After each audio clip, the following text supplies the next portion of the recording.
நம்ம இன்னைக்கு வந்திருக்கக்கூடிய இடம் பார்த்தீங்கன்னா,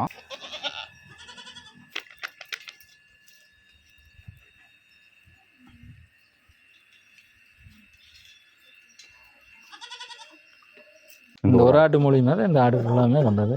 இந்த ஒரு ஆடு தாங்க. இந்த ஒரு ஆடு தான். ஆமாங்க. இந்த ஒரு ஆட்டுல இருந்து அப்படியே இனப்பெருக்கம். இதுதான் கிடாய். ஆமா, அதான் கிடாய். பெரிய கிடாயெல்லாம் கொடுத்துட்டேங்க. ம். அது இதோட குட்டியே தாங்க அது. இதோட ஜாஸ்தியாக விட்டோம்னா இந்த இடம் நெருக்கடியாக இருக்குங்க. ஆடுக்கு கொஞ்சம் ரொம்ப சிரமம். அதெல்லாம் கூப்பிட்டா வருங்க.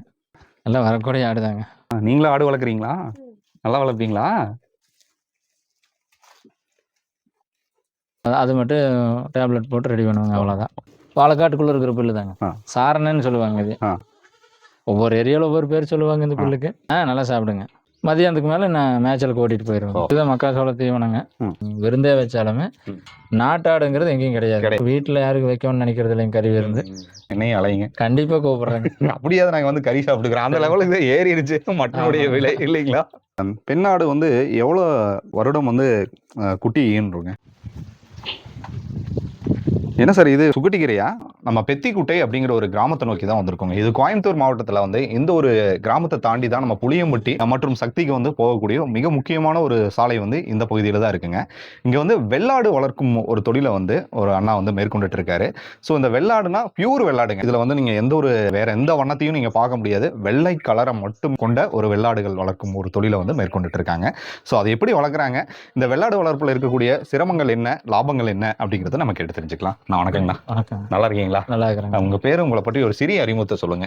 சார், எங்கள் பேர் வேலுமணிங்க. பெத்திக்கோட்டை. நாங்கள் எங்கள் சொந்த ஊர் வந்து காரனூருங்க. நாங்கள் இங்கே வந்து 40 வருஷம் ஆச்சு. 30-40 வருஷமாக அப்பா தான் ஆடு வளர்த்துட்டு இருந்தாருங்க. அப்பாவுக்கு அப்புறம் அம்மா வளர்த்துட்டு இருந்தாங்க. அம்மாவுக்கு அப்புறம் இப்போ நாங்கள் வளர்த்துட்டு இருக்கிறோங்க. இந்த பியூர் வெள்ளாடுன்னு சொல்லுவாங்க தெரியுங்களா? வெள்ளாடுல வந்து பல வெள்ளாடுனா அதுல வந்து பெங்களூர் ஆடு, ஸோ வேறு மாநில ஆடுகள்லாம் நிறைய வரத்துகள் இங்க வந்து அதிகமாயிடுச்சு. இந்த பியூரா இந்த வெள்ளாடு வந்து இங்க வந்து இப்போ அதிகமா வளர்க்கக்கூடிய ஒரு தொழிலை வந்து மேற்கொள்றது இல்லை. அதுக்கான காரணங்கள் என்ன, அதை பத்தி? இப்போ இங்கே ஆடு வளர்ப்புக்கு நிறைய சிரமங்கள் ஆகி போச்சுங்க. மேவு அங்கேயும் கிடைக்கிறது இல்லைங்க. அப்புறம் பார்த்தீங்கன்னா மேய்ச்சலுக்கு ஓட்டிகிட்டு போகிறதுக்கு எல்லாமே சைட் ஆயிடுச்சுங்க. அங்கங்கே எல்லாம் சுத்தம் பண்ணிடுறாங்க. மேய்க்கிறதுக்கு இடம் இல்லை. அந்த காரணத்தினாலே லோக்கல் எங்கேயுமே நாட்டு ஆடு எங்கேயுமே இல்லைங்க. இப்போ அதனால் பெங்களூரு, மேச்சேரி அந்த லைனில் இருந்தால் நம்ம ஏரியாவுக்கு ஆடு வருதுங்க. அதுதான் மிக முக்கியமானது. இப்போ இந்த வெள்ளாடுகள்லாம் அந்த கலர் வந்து பார்த்தீங்கன்னா, நீங்கள் ஒரு குட்டி வந்து நீங்கள் வாங்கி அதில் வளர்த்ததுக்கப்புறம் அந்த குட்டியினுடைய கலரே தான் எல்லாத்துக்குமே வெள்ளையாக வருதுங்களா? இல்லை இந்த ஆடு தான் முதல் அது அம்மா கொடுத்ததுங்க. இந்த குட்டி எங்கள் அம்மா தான் கொடுத்ததுங்க. அம்மா கொடுத்துருக்காங்க. ஆமாம், அம்மா கிட்ட இருந்து நாங்கள் குட்டி வாங்கி பெருசு பண்ணி தான் அதோட குட்டி தாங்க இது எல்லாமே. நிறைய இடையிலலாம் வந்ததெல்லாம் வித்துட்டேங்க. அதோட குட்டிக்கு தாங்க இது எல்லாமே போறாங்க. ஒரு ஆட்டுல இருந்து அப்படியே நீங்க பெருக்கிருக்கீங்க. ஆமா, முட்டுவாருங்களா? பெரிய கடாயில கொடுத்துட்டேங்க. அது இதோட குட்டியே தாங்க அது. முட்டுவாருங்களா? இல்ல, அது சண்டைக்கெல்லாம் வராதுங்க. ஆட்டுகளோட எப்பவும் போல ஜாலியாக மேயும். இது வந்து எத்தனை பரப்பளவு இருக்குங்க சார்? சார், இது வந்து 20க்கு ஒரு 12 இருக்குங்க. 20க்கு 12. சிம்பிளான ஒரு செட்டு தான். ஆமா, சிம்பிளான செட்டு. மேல வந்து நீங்க அந்த ஓலை போட்டு அதுக்கு மேல தகரம் போட்டுருக்கீங்க. ஸோ அதனால அது கொஞ்சம் கூலிங்கா இருக்கும். கொஞ்சம் கூலிங்கா. தட்பவெப்பம் எப்படி இருக்கணும் சார் ஆடுகளுக்கு? சார், ஆட்டுகளுக்கு வந்து செட்டு கொஞ்சம் நல்லா அகலமா இருக்கணுங்க. இந்த செட்டுலலாம் வந்து ஒரு 7 ரூபாய் 8 ரூபாய் இருந்தால் மட்டும்தான் ஒரு காற்றோட்டமாக நல்லா இருக்க முடியும். அதுக்கு விட ஜாஸ்தியாக விட்டோம்னா இந்த இடம் நெருக்கடியாக இருக்குங்க. ஆடுக்கு கொஞ்சம் ரொம்ப சிரமம். அந்த வெயில் காலம் வேறு பத்தாதுக்கு. கூப்பிட்டா வருங்களா? அதெல்லாம் கூப்பிட்டா வருங்க. எல்லாம் வரக்கூடிய ஆடு தாங்க. இல்லை, நான் பார்த்தேங்க. எதுவுமே ஒரு மிரண்டு போகிறது இல்லை. மனிதர்களை பார்த்தோன்னே பக்கத்தில் நெருங்கி தான் வருது.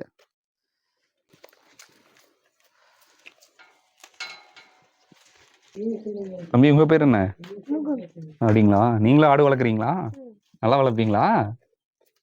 நல்லா வளர்ப்பாங்கன்னு சொல்லுங்க, வாய் திறந்து. ஆடுகளுக்கு எந்தெந்த மாதிரி நோய்கள்லாம் ஏற்படுதுங்க சார்? ஆட்டுகளுக்கு இது வரைக்கும் ஒன்றும் எதுவும் வந்தது இல்லைங்க. இது வரைக்கும் நம்ம நாட்டாடாக இருக்கிறனால ஹைப்ரேட்டாக இருந்தால் எப்படின்னு தெரியாதுங்க. நம்ம வளர்த்துனதில்லை. இது வரைக்கும் எந்த நோயும் வந்தது இல்லைங்க. வந்தால் என்னங்க, அதாவது வயிறு சரியில்லாமல் ஏதோ வயிற்றால இது போகுங்க. சரிங்க சார். அது மட்டும் டேப்லெட் போட்டு ரெடி பண்ணுவாங்க, அவ்வளோதான். மற்றபடி எதுவும் இல்லைங்க. மற்றபடி எதுவும் இல்லைங்க இது வரைக்கும். சார், இதுதான் மக்காசோள தீவனங்க. இது வந்து மக்காசோள தட்டு வாங்கி அரைச்சிக்கிறதுங்க. சரிங்களா? நம்ம நண்பர் ஒருத்தர் பிரபுன்ட்டு இருக்கிற அப்படிங்க பேத்திக்கோட்டையில். அவர் தோட்டத்தில் போய் தாங்க அந்த மக்காசோள தட்டு அரைச்சிட்டு வந்துக்கிறதுங்க. இது அப்படியே வச்சாலும் சாப்பிட்டுக்கங்க. அப்படியே வச்சா சாப்பிட்டுக்குங்க. இது 2 நாள் ஆச்சுங்க எடுத்துகிட்டு வந்து. பாலக்காட்டுக்குள்ளே இருக்கிற புல்லு தாங்க. சாரணன்னு சொல்லுவாங்க இது. ஒவ்வொரு ஏரியாவில் ஒவ்வொரு பேர் சொல்லுவாங்க இந்த புல்லுக்கு. ஆ. நாங்கள் வந்து அப்படிதான் சொல்லுவாங்க இது. இது நல்லா சாப்பிட்டுக்கு இல்லைங்களா? நல்லா சாப்பிடுங்க. நான் மற்ற புல்லுகளை பிடுங்கிட்டு வருவேங்க. அது காலையில் ஒரு நேரமே போட்டுருவோம். இது மாட்டுக்காக பிடிங்கிட்டு வந்ததுங்க. மதியானத்துக்கு மேலே நான் மேய்ச்சலுக்கு ஓட்டிட்டு போயிடுவேன். பெண்ணாடு வந்து எவ்வளோ வருடம் வந்து குட்டி ஈன்றுங்க? அதனால ஒரு 5 வருஷம் வச்சுருக்கலாங்க. 5 வருஷம் 6 வருஷம் வைக்கலாம். அதுக்கு மேலே வயசாகிடுங்க. அதுக்கப்புறம் கறிக்கு தான் கொடுக்குறோம். கறிக்கு தான் கொடுக்கணும். வயசாயிருங்க. அப்புறம் ரேட்டு கம்மியாக தான் போகும். நல்ல ஒரு வயசு இருக்கும்போதே ஒரு குறிப்பிட்ட ஸ்டேஜ்லேயே கொடுத்துட்டோம்னா ஆடு நல்லா ரேட்டுக்கு போகும். அதுக்கு மேலே சினை பிடிக்காதுங்களா சார்? சினை பிடிக்குங்க. ஆட்டுக்கு வயசாயிருங்க. குட்டியெல்லாம் வந்து பார்த்தீங்கன்னா, அதாவது எப்படி சொல்கிறதுன்னா, ஒரு ஆரோக்கியமாக இருக்கு. ஒரு ஆரோக்கியமாக இருக்காது. குட்டியெல்லாம் ரொம்ப சிறுசாக தான் இருக்குங்க. அதனால ஒரு 5 ஆண்டுகள் வைத்திருக்கலாம். இது வந்து பெண்ணாடு தான். இதனுடைய ஆயுட்காலம் எவ்வளோன்னு தெரியுங்களா சார்? இப்போ இது 3 வருஷம் ஆச்சுங்க. 3 வருஷம். அதனால தான் அந்த பெண்ணாடு அப்படிங்கும்போது அதனுடைய விலை வந்து 1 கிலோ விலை வந்து இந்த கோயில் பகுதியில நீங்க பார்த்துருப்பீங்க. ஒரு 550 ரூபா 400 ரூபா ரேட்டுக்கு போகுது. அதே ஆண் குட்டின்னா அது ரேட்டு ஜாஸ்தியாக போகும். இப்போ அதெல்லாம் பார்த்தீங்கன்னா நம்ம சிட்டிக்குள்ளெல்லாம் அது 1300 1400 ரூபா வரைக்கும் போகுதுங்க கிடாய். ஆடுகள்லாம் பார்த்தீங்கன்னா ஒரு 900 1000 அந்த ரேஞ்சுக்கு தான். ஸோ இந்த தொழில் வந்து மேற்கொள்றதுக்கு இப்போ இருக்கக்கூடிய இளைஞர்களோ மற்ற பிஸ்னஸ் பண்ணக்கூடியவங்களோ யாரும் முன் வர்றதில்லை. இந்த தொழில் பண்ணணும்னா என்ன நமக்கு மூலதனம் வேணுங்க? இது எப்படி நம்ம பண்ணலாம்? மூலதனம் அதாவது ஒரு 20 சென்ட் இடமாவது இருக்கணுங்க. அந்த இடத்துல வந்து நம்ம பயிர் செய்கிற அளவுக்கு ஏதோ போர் போட்டு கொஞ்சம் தண்ணி இருக்கணும். அந்த மாதிரி இருந்தால் ஆடு வளர்க்குறதுக்கு கொஞ்சம் சிரமம் இல்லாமல் இருக்குது. இல்லை அப்படின்னா வெளியே ஓட்டிகிட்டு போய் மேய்க்கணுங்க. வெளியே ஓட்டிகிட்டு போய் மேய்க்கிறதுக்கு பக்கத்தில் பூரா ஃபாரஸ்ட்டுக்குள்ளே வெள்ளாடெல்லாம் ஓட்டிகிட்டு போக முடியாதுங்க. அப்புறம் எல்லாமே சைட்டு போட்டு எல்லாம் அங்கங்கே வீடு கட்டிடுறாங்க. மேய்ச்சலுக்கு இடம் இல்லைங்கிறதுனால தான் இந்த ஏரியாவில் வந்து நிறைய ஆடுகளை எல்லோரும் மேய்க்கிறதுக்கு வழியெல்லாம் எல்லாம் விற்றுட்டாங்க. இப்போ ஃபாரஸ்ட் வந்து இங்கே நாங்கள் அதிகபட்சமாக நாங்கள் வீடியோ காணொலியில் பார்க்குறது சிறுத்தை நடமாட்டம் இங்கே இருக்குது அப்படிங்கிற மாதிரி. ஆமாங்க, இந்த ஏரியாவில் கண்டிப்பாக இருக்குதுங்க சிறுத்தை நடமாட்டம். நம்ம ஓதிமலையில் இங்கே பார்த்தீங்கன்னா நம்ம தேன்கல் கரடு இந்த லைனில் சிறுத்தை நடமாட்டம் இருந்துகிட்டே இருக்குதுங்க. தற்சமயத்தில் இப்போ ஒரு 3 இந்த ஒரு வாரத்துக்கு முன்னாடி கூண்டும் கூட வச்சுருக்குறாங்க தேன்கல் கரட்டில் பிடிக்கிற மாதிரி. அது இன்னும் போயிட்டு இருக்குது, இன்னும் பிடிக்கலைங்க. இப்போ நீங்கள் வெள்ளாடுகளை நீங்கள் மேய்ச்சலுக்கு நீங்கள் அழைச்சிட்டு போனீங்கன்னா கண்டிப்பாக சிறுத்தை கிட்ட இருந்து காப்பாற்றுறது ரொம்ப கடினம். ரொம்ப கடினங்க. ஆளு கூடயே போகணுங்க. என்ன கூட போனாலும் கொஞ்சம் ஜாக்கிரதையாக தான் இருக்கணும். இப்போ இந்த வெள்ளாடுகளில் வந்துங்க இப்போ ஒரு ஆட்டில் இருந்து நீங்கள் இப்போ எத்தனை ஆடுகள் நீங்கள் வச்சுருக்கீங்க? சார் இப்போ பார்த்தீங்கன்னா 4 இருக்குதுங்க. 4 அதாவது 3 ஆடு ஒரு கிடாய் இருக்குதுங்க. அதோட குட்டிகள் தாங்க இது எல்லாமே. இதில் பிறவ குட்டின்னு தனியாக இருக்கும். ஸோ ஆண் குட்டி பாருங்க, இப்போ பார்த்தீங்கன்னா படுத்துட்டு இருக்கிறது அது ஆண் குட்டிங்க. அங்கே 2 இருக்குது பாருங்க, அதெல்லாம் பிறவ குட்டிங்க. அது இது 2மே பிறவ குட்டி தான். கறிக்கு தான் நம்ம போதுமான அளவு ஆடுகள் வரத்து இல்லாதனால கிட்டத்தட்ட ஒரு 1000 ரூபாய் வரைக்கும் மட்டனுடைய விலை வந்து ஏறி இருக்கு. நீங்க பார்த்திருப்பீங்க. ஸோ அந்த விலை ஏற்றத்துக்கான காரணம் வளர்ப்பதற்கு ஆட்கள் இல்லாதனாலதாங்க. அதாவது சில பேருக்கு வந்து வளர்ப்பதற்கு ஆட்கள் இல்லாதனால, சில இடத்துல வந்து மேய்ச்சலுக்கு இடம் இல்லாதனாலயே வளர்க்க வேண்டிய ஆளுங்க இருக்கிறாங்க. ஆனா வளர்க்க முடியாத சூழ்நிலை. ஏன்னா மேய்ச்சலுக்கு எங்கேயும் போகிறக்கு இடம் இருக்காது. எல்லாமே சைட் ஆகிடுச்சுங்க பக்கம். அப்புறம் சுற்றி ஃபாரஸ்ட்டு எங்கேயும் பார்த்தா சிறுத்தை வேறு நடமாடிட்டு இருக்குது. யாரும் மேய்க்க முடியாதனாலையும் நிறைய பேர் நம்ம ஏரியாவில் நிறைய பேர் ஆடு இல்லைங்க. ஆடு வளர்க்குறது தொழிலையே விட்டுட்டாங்க. ஆடு வளர்க்குறதுக்குங்க நீங்கள் என்னென்ன மாதிரி தீவன முறைகளை இங்கே கையாண்டுட்டு இருக்கீங்க? சார் பார்த்தீங்கன்னா வாழைக்கன்று, மக்காசோளத்தட்டு விலை கொடுத்து தான் வாங்குறாங்க தட்டு. அப்புறம் பார்த்தீங்கன்னா இங்கே லோக்கலில் வாழையெல்லாம் போட்டிருக்குறாங்க. அதில் போய் எதை புல்லு பிடிங்கிட்டு வந்து போடுவாங்க. ஒரு நேரம் அவுத்துட்டு மேய்ச்சலுக்கு ஓட்டிட்டு போயிடுவாங்க. வாழைக்கண்ணுங்கிறது இந்த நீங்க வச்சிருக்கீங்க பாத்தீங்களா, இதுதான் வாழைக்கண்ணு. ஆமாங்க. இதை வந்து நீங்க எப்படி கட்டி விட்டுருவீங்களா? ஆமா, இல்லை வெட்டி வச்சிருவாங்க. இந்த மாதிரி டப்பாவில் போட்டு வச்சிருவாங்க. அது ஆடுக வந்து சாப்பிட்டுக்கும். வெயிட் இன்க்ரீஸ் பண்றதுக்கு சில இடங்கள்ல எல்லாம் ஊசிகள் பயன்படுத்தும் முறையெல்லாம் கையாளுறது உங்களுக்கு தெரியும்னு நினைக்கிறேன். இப்போ நம்மளுடைய கிராம பகுதியில் இருக்கக்கூடிய ஆடுகள் மட்டும்தான் அந்த ஊசி முறைகள்லாம் இல்லாம தீவன முறைகள்ல அதாவது ஒரு ஆரோக்கியமான ஒரு ஆடா வளர்க்குறாங்க. அதை பத்தி நீங்க என்ன நினைக்கிறீங்க? சார் இப்போ நாங்கள் வந்து இங்கே லோக்கலில் என்ன விலையுதோ அதை தான் பிடிங்கி போடுறோங்க, மேய்ச்சலுக்கு ஓட்டிட்டு போகிறோங்க. தீவனங்கிற முறை பார்த்தீங்கன்னா புண்ணாக்கு போடுவாங்க, தண்ணி வைப்போம், அவ்வளோதாங்க. வேற எதுவும் வித்தியாசமாகல எதுவும் பண்றதில்ல. இதனுடைய வெயிட்டுக்கு வந்து நீங்க எதுவுமே பயன்படுத்துறது இல்லை, நேச்சுரலா இருக்கக்கூடியது, நேச்சுரலா இயற்கையான முறையில தான். செயற்கை எதுவுமே கிடையாது. ஆட்டினுடைய நீங்க வந்து ஆட்டுக்கறியில சாப்பிடுவீங்களா விரும்பி மட்டன்லாம்? அதுல மட்டன்ல வந்து பாத்தீங்கன்னா இந்த மாதிரி இயற்கையான முறையில வளரக்கூடிய அந்த ஆடுகளுடைய அந்த கறி வந்து நல்லா இருக்கும். ஆமாங்க. இதோட டேஸ்ட் வேறங்க. இப்ப பெங்களூர் ஆடு, மைசூர் ஆடு அதெல்லாம் வருதுல்லங்க. அதோட டேஸ்ட் வேறையா இருக்கும். அத நம்ம சாப்பிடும்போதே கண்டுபிடிச்சிடலாம். இது லோக்கல் ஆடு, அது வெளிய இருந்து வர ஆடு அப்படின்னு அதை பார்த்தாவே கண்டுபிடிச்சிக்கலாங்க நீங்க. இந்த கசாப்புல எல்லாம் நீங்க போயிட்டு கறி வாங்குற வழக்கம் இருக்குங்களா? இருக்குங்க. ஓகே. அப்படி நீங்க கறி வாங்குறீங்கன்னா அந்த கறியை தொங்க விட்டுருப்பாங்க. தொங்க விடும்போது அது செம்பரி ஆடா, இல்ல வெள்ளாடா, இல்ல நாட்டாடா, இல்ல வந்து நீங்க சொன்ன மாதிரி வெளியே மாநிலத்திலிருந்து வரக்கூடிய ஆடா அப்படிங்கறது நீங்க பார்த்தோன்னே கண்டுபிடிச்சிருவீங்களா? அது பார்த்தோன்னே கண்டுபிடிச்சிடலாங்க. செம்மறி ஆடு வந்து அது ஒரு விதமான இருக்குங்க கறி. ஒரு டிஃப்ரெண்ட் இருக்கு. வெள்ளாடோட கறி ஒரு டிஃப்ரெண்டா இருக்கு. அது சில பேர் நாங்கெல்லாம் பார்த்தா கண்டுபிடிச்சிருவாங்க. ஒரு சில பேர் கண்டுபிடிக்க முடியாது. இப்போ ஆட்டுல வந்து பாத்தீங்கன்னா நிறைய வகைகள் இருக்கு. அதுல வந்து நீங்க ஒரு சில இனங்களை பத்தி சொன்னீங்க. ஆட்டு கறியில வந்து இருக்கக்கூடிய நன்மைகள் என்ன? அதுல குழந்தைகளுக்கு கொடுத்தா எந்தெந்த கறி வந்து ரொம்ப நல்லதுங்க?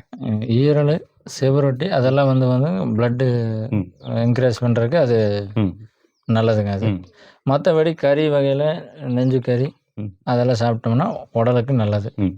ரொம்ப முக்கியமானது பார்ட்ஸுங்க அதெல்லாம். இப்போ வர்றதெல்லாம் இயற்கை முறையா எல்லாம் இன்ஜெக்ஷன் மூலியமா வர்றதுனால அது ஓகே. அதாவது நீங்க ஆடும் பிராய்லர் லெவலுக்கு மாறிடுச்சு அப்படிங்கிறத நீங்க சொல்றீங்க இல்லைங்களா?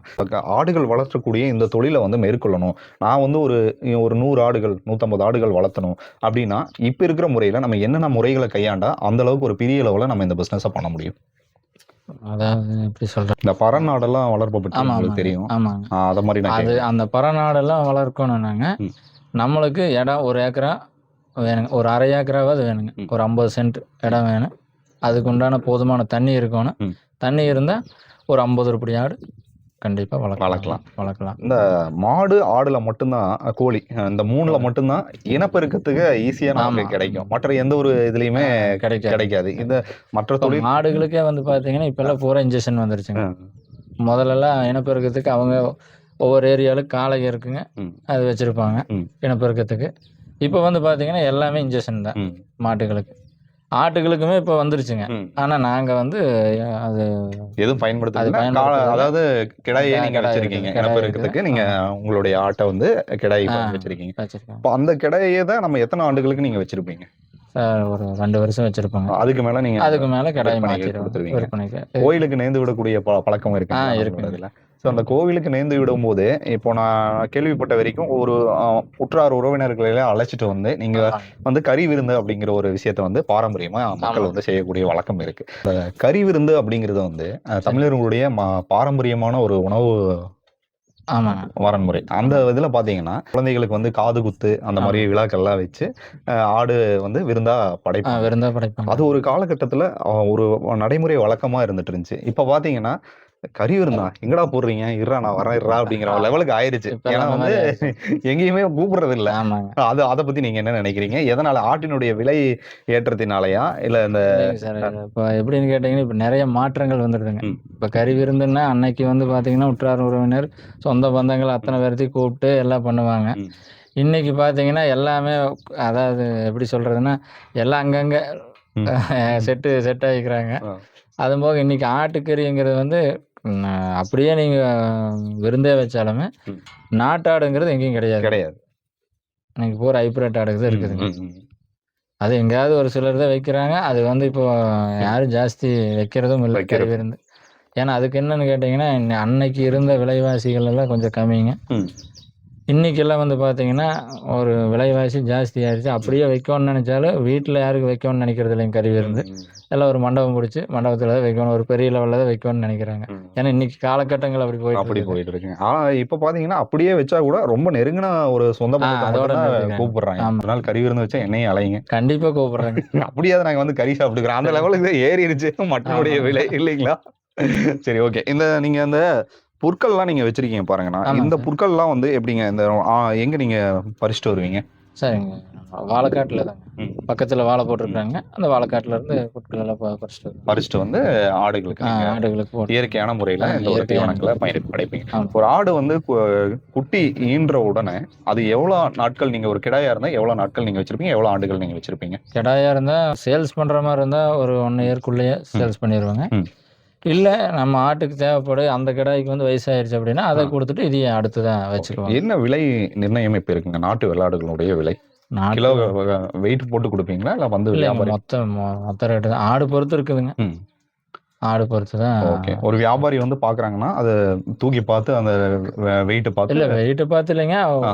இப்ப பழைய இப்பல்லாம் வந்து வெயிட் மூலியமா தான் ம். வாங்குறாங்க. ம். ஃபர்ஸ்ட்டெல்லாம் வந்து புடிச்சு பார்த்து தான் வாங்குவாங்க. ம். ம். ஆடு புடிச்சு பார்த்தா கறி எப்படி இருக்குன்னு ம். பார்த்து வாங்குவாங்க. ம். ம். அப்படிதாங்க. அதாவது ஆட்ட பொறுத்து. ஓகே. சிறுசா இருந்தா அதுக்கு ஒரு ரேட்டுங்க. ம். கொஞ்சம் பெருசா இருந்தா அதுக்கு ஒரு ஓகே. ரேட். அந்த மாரி. மழை வந்து இப்போ நமக்கு வந்து ரொம்ப குறைவா இருக்கு. மழையே ஆமாங்க. வரலன்னு நம்ம சொல்லலாம். ஆமாங்க. மழை வந்தா இந்த ஒரு தொழில் வந்து நல்லா நடத்துறதுக்கு வாய்ப்புகள் இருக்குங்களா? மழை வந்தா நல்லா நடத்தலாங்க. ஆ. ஆடு, மாடு ஆ. எந்த பிரச்சனையும் இருக்காது. தீவனம் அதாவது தீவனம் வந்து ம். நாம போய் பறிச்சுட்டு வர வேலை இருக்காது. ம். இப்ப வந்து பார்த்தீங்கன்னா, மழை இல்லாதனால, நாம போய் ஒவ்வொரு தோட்டமா போய் தேனீ புடுங்கிட்டு வந்து ஆட்டுகளுக்கு குடுக்கணுமா இருக்குங்க. ம். ம். இன்னைக்கு சூழ்நிலை அப்படித்தான் சூழ்நிலை இருக்குதுங்க. அப்படிதான். ஆமாங்க. ஆனா இந்த தொழில் கண்டிப்பா எதிர்வரும் நாட்கள்ல கன்டினியூவா பண்ணா, இதுல ஜெயிக்கிறதுக்கு அதிக வாய்ப்புகள் இருக்கு. ஆமா. கண்டிப்பா ஏன்னா இருக்குதுங்க. இல்லைங்களா? ஆடு வந்து என்னைக்குமே மோசம் போகாதுங்க. ஆ. ஆனா கொஞ்சம் சிரமம். ம். இந்த தொழில் பண்றது சிரமம் தான். தொழில் பண்றது சிரமம் தாங்க. சிரமம் தான். சிரமப்பட்டு தான் ஏன்னா ஆள் எங்கேயும் வெளிய போ முடியாது. ம். கம்பல்சரி ஆள் இருந்தே ம். ஆகணும். ஏதோ ஒரு ஆள் வீட்ல இருந்தே ஆகணும். ஆடுன்னு இருந்தா. இருந்தா கண்டிப்பா பார்த்துக்கிட்டே இருக்கணும், ஆமா. பராமரிச்சுட்டே இருக்கணும். ஆமாங்க. நீங்க எப்படிங்க செட் எந்த மாரி போட்டிருக்கீங்க? நீங்க ஒரு வலை மாரி ஏற்படுத்தியிருக்கீங்க. பின்னாடி ஒரு செட் நான் பார்த்தேன். சரி அது ஆட்டு செட்டுங்களா? இல்ல இங்க மட்டும் தான் இது நீங்க இது இது மட்டும் தான் இது செட்டு. மட்டும் தான். ஓ! ஆமா. பின்னாடி இருக்கிறது வந்து கோழி கோழி செட்டுங்க. செட். ஆமா. ஓகே. இதுல நீங்க ஆடுகள வந்து இங்கேயே நீங்க ஆமா. வெளிய போகாத அளவுக்கு வெளிய போகாத அளவுக்கு இங்கே ஓகே. வச்சிருக்கிறேங்க. மேற்கொண்டு வேற என்னென்ன தீவனங்கள் நீங்க குடுத்துட்டு இருக்கீங்க? புல்லு, ஆ. வாழைக்கண்ணு, ம். மக்காச்சோளத்தட்டு அவ்வளோதாங்க. ஓகே. வேற எதுவும் ஓகே. கிடையாதுங்க. ஆடுகள் யாராவது தேவைப்பட்டா உங்கள அணுகுனா குடுப்பீங்களா? இப்போ குடுக்குற ரேஞ்சில இல்லைங்க. இதெல்லாம் கொஞ்சம் பெருசானா குடுப்பேங்க. கட்டாயம். ஏன்னா நம்ம நெறையா வளர்த்த முடியாது. ஆ. கொஞ்சம் ஆடுகள் ஜாஸ்தியாகும்போது அப்போ கட்டாயமா குடுப்பீங்க. கட்டாயமா குடுக்குறதாங்க. ஓகேண்ணா. ஆடுகள் வளர்ப்பு பற்றி நீங்க வந்து உங்களோட பிஸி ஷெட்யூல்ல எங்களுக்கு நிறைய தகவல்கள் பகிர்ந்துக்கிட்டீங்க. ரொம்ப நன்றிங்க. ரொம்ப நன்றிங்க. வெள்ளாடு வளர்ப்பு, அதாவது நாட்டு வெள்ளாடுனுடைய இனம் வந்து கொஞ்சம் கொஞ்சமா நம்ம தமிழகத்துல குறைஞ்சிட்டே வந்துட்டுருக்கு. எதிர்வரும் நாட்கள்ல இந்த நாட்டு வெள்ளாடு வளர்ப்புங்கிறதே இருக்காத சூழ்நிலை நிலவிட்டு இருக்குங்க. ஏன்னா படிச்சுட்டு நம்ம எல்லாருமே ஒரு ஐடி துறையில போய் பணிபுரியணும்னு நினைக்கிறாங்களே தவிர, நம்ம இந்தியாவை வந்து அடுத்த லெவல்ல கொண்டு போகணும் அப்படிங்கிறது யாருமே யோசிக்கிறது இல்ல. இந்த ஒரு வீடியோ பதிவு நிச்சயமா உங்களுக்கு பிடிச்சிருக்கும்னு நினைக்கிறேன். அடுத்தடுத்த வீடியோக்குள்ள சிவாரோன் டிவி வழியா நீங்க பார்க்கணும்னு விருப்பப்பட்டீங்கன்னா சப்ஸ்கிரைப் பண்ணீங்க. சிவாரோன் டிவி இன்ஸ்டா பேஜையும் தொடர்ந்து பாருங்க. டில் தென் பை ஃப்ரம் உங்கள் சிவா. நன்றி. வணக்கம்.